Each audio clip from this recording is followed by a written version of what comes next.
सौतेली माँ की कहानी। किसी एक गांव में एक खुशहाल परिवार रहता था।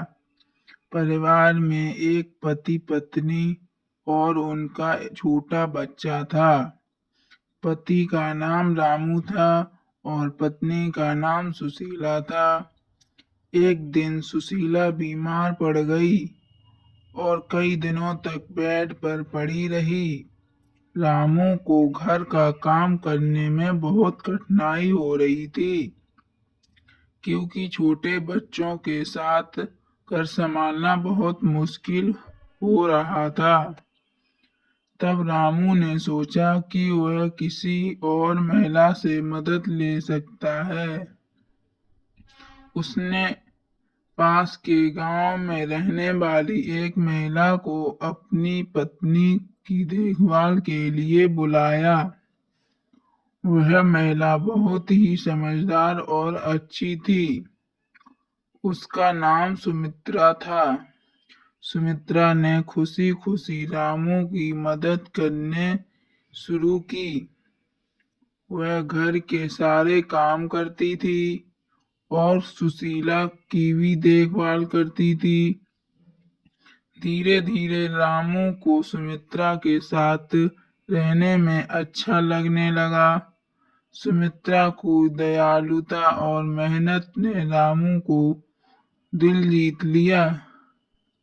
सुशीला की तबीयत सुधरने के बाद भी रामू और सुमित्रा का रिश्ता मजबूत हो गया। रामू ने सुमित्रा से विवाह का प्रस्ताव रखा। वह स्वीकार कर लिया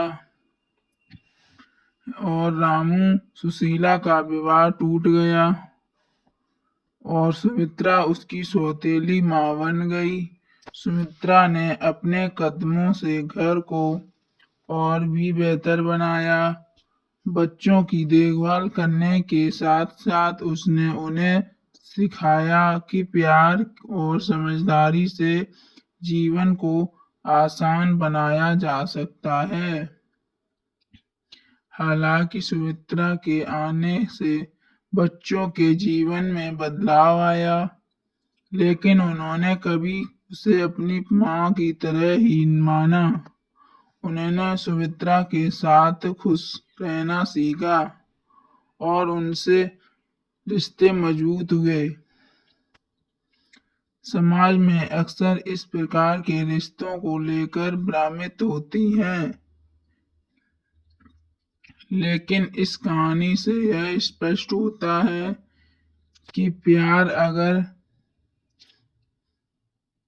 कि अगर किसी रिश्ते में सच्चाई, प्यार और समझदारी हो तो वह रिश्ते कभी भी सशक्त बन सकते हैं।